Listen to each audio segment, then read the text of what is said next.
Bismillahirrohmanirrohim. Assalamualaikum warahmatullahi wabarakatuh. Jumpa lagi dengan Mimin di Ahmad Channel Indo. Mimin masih melanjutkan kisah jenaka Abu Nawas. Tanpa berlama-lama lagi, mari kita masuk ke alur ceritanya. Abu Nawas dan sandal ajaib. Alkisah. Suatu hari, Abu Nawas berangkat menuju pasar untuk berjualan atau mencari rezeki tambahan. Sesampainya di pasar, ia langsung menggelar tikar sebagai lapaknya berjualan. Kebetulan pada hari itu ia berjualan sandal yang diberi nama sandal ajaib. Abu Nawas mulai berteriak-teriak, menawarkan barang dagangannya kepada para orang-orang di pasar. Sandal ajaib, sandal ajaib, sandal ajaib, teriak Abu Nawas berkali-kali di pasar.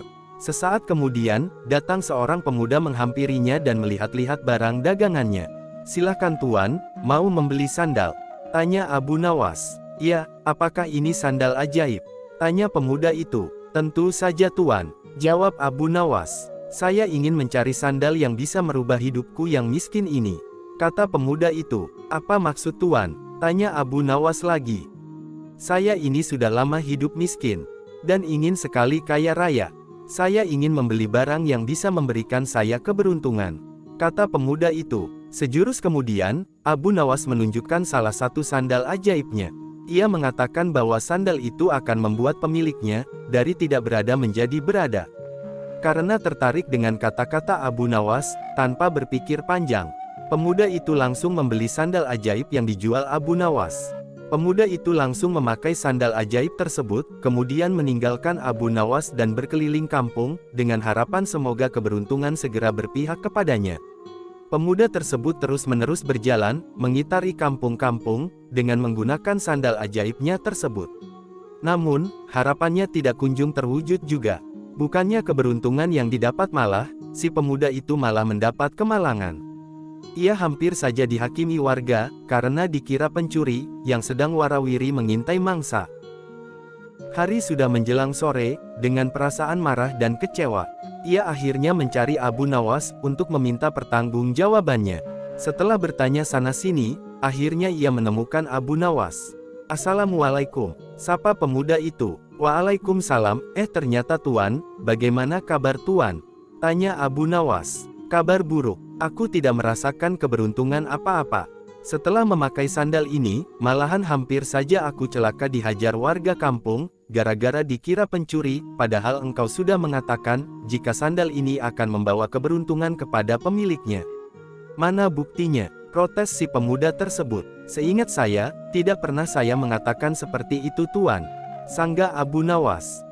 "Saya hanya mengatakan bahwa, sandal ini akan membuat orang yang tidak berpunya menjadi berpunya, buktinya adalah tuan, sebelumnya belum memiliki sandal ajaib, sekarang sudah memilikinya," kata Abu Nawas. Mendengar penjelasan Abu Nawas, pemuda itu diam, ia akhirnya sadar bahwa dirinya sedang salah menafsirkan.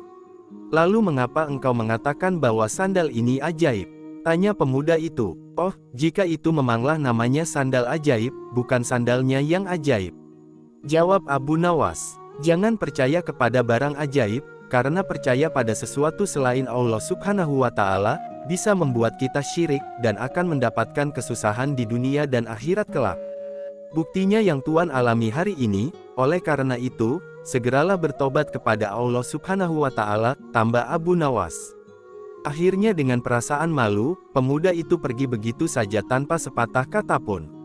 Ia menyadari, jika ia telah melakukan kesalahan karena mengharap sesuatu kepada selain Allah Subhanahu wa Ta'ala, dan tanpa berusaha, mulai saat itu pun ia langsung bertobat, dan tidak percaya lagi tentang hal-hal yang ajaib.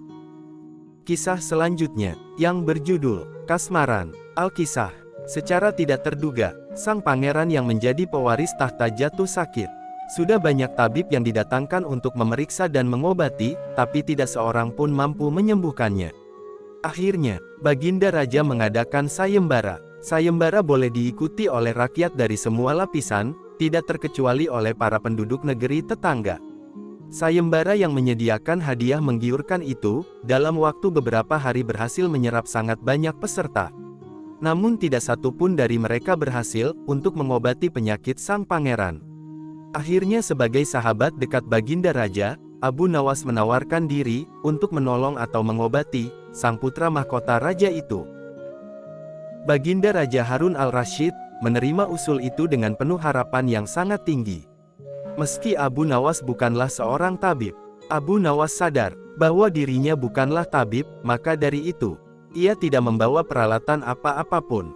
Para tabib yang ada di istana semua tercengang. Melihat Abu Nawas yang datang tanpa peralatan yang mungkin diperlukan. Mereka semua berpikir mungkinkah orang semacam Abu Nawas ini bisa mengobati penyakit serius yang diderita sang pangeran. Sedangkan para tabib yang terkenal, dengan peralatan yang lengkap saja tidak sanggup. Bahkan penyakitnya tidak terlacak. Abu Nawas merasa bahwa seluruh perhatian tertuju padanya. Namun Abu Nawas tidak begitu memperdulikannya. Abu Nawas dipersilahkan memasuki kamar pangeran yang sedang terbaring, ia menghampiri sang pangeran dan duduk di sisinya. Setelah Abu Nawas dan sang pangeran saling berpandangan beberapa saat, Abu Nawas berkata, "Saya membutuhkan seseorang yang sangat tua, yang di masa mudanya sering mengembara ke pelosok negeri." Orang tua yang diinginkan Abu Nawas didatangkan, Abu Nawas berkata, "Sebutkan satu persatu nama-nama desa di daerah selatan." Ketika orang tua itu menyebutkan nama-nama desa bagian selatan, Abu Nawas menempelkan telinganya ke dada sang pangeran. Kemudian Abu Nawas memerintahkan agar menyebutkan bagian utara, barat dan timur. Setelah semua bagian negeri disebutkan, Abu Nawas mohon agar diizinkan mengunjungi sebuah desa di sebelah utara. Raja merasa heran dan berkata, "Engkau kuundang ke sini bukan untuk bertamasya." "Ampun Baginda, hamba tidak bermaksud berlibur," kata Abu Nawas. "Jadi apa juga tujuanmu? Jelaskan, aku belum paham." Kata raja, "Maafkan hamba, Paduka yang mulia. Kurang bijaksana rasanya bila hamba menjelaskan sekarang," kata Abu Nawas. Baginda Raja memberi izin Abu Nawas untuk pergi selama 3 hari, meski dengan rasa penasaran. Singkat cerita, sesekembalinya Abu Nawas dari desa yang dikunjunginya, Abu Nawas langsung menemui sang pangeran yang tengah terbaring lemas. Abu Nawas kemudian membisikkan sesuatu pada pangeran, kemudian menempelkan telinganya ke dada sang pangeran. Setelah itu Abu Nawas langsung menghadap raja. "Apakah yang mulia masih menginginkan sang pangeran tetap hidup?" tanya Abu Nawas. "Apa maksud perkataanmu?" tanya raja dengan kaget. Sang pangeran sedang jatuh cinta pada seorang gadis desa di sebelah utara negeri ini. Kata Abu Nawas menjelaskan. "Bagaimana kau tahu?" tanya Baginda kembali. Beberapa hari yang lalu, ketika nama-nama desa di seluruh negeri disebutkan oleh orang tua pengelana itu, tiba-tiba degup jantung pangeran bertambah keras saat mendengarkan nama sebuah desa di bagian utara negeri ini. Sang pangeran tidak berani mengutarakannya kepada Baginda, jika ia telah jatuh cinta pada seorang gadis desa tersebut. Jelas Abu Nawas. "Lalu apa yang harus aku lakukan?" tanya raja. "Cara satu-satunya adalah dengan mengawinkan pangeran dengan gadis desa itu," jawab Abu Nawas. "Bagaimana jika tidak?" tanya raja ragu-ragu. "Cinta itu buta tuanku. Bila kita tidak berusaha mengobati kebutaannya, maka ia akan segera mati," kata Abu Nawas meyakinkan pada Baginda Raja. Baginda pun tidak bisa menolak saran Abu Nawas. Sang pangeran adalah pewaris tahta kerajaan. Abu Nawas benar. Begitu mendengar persetujuan sang Baginda Raja, sang pangeran berangsur-angsur pulih.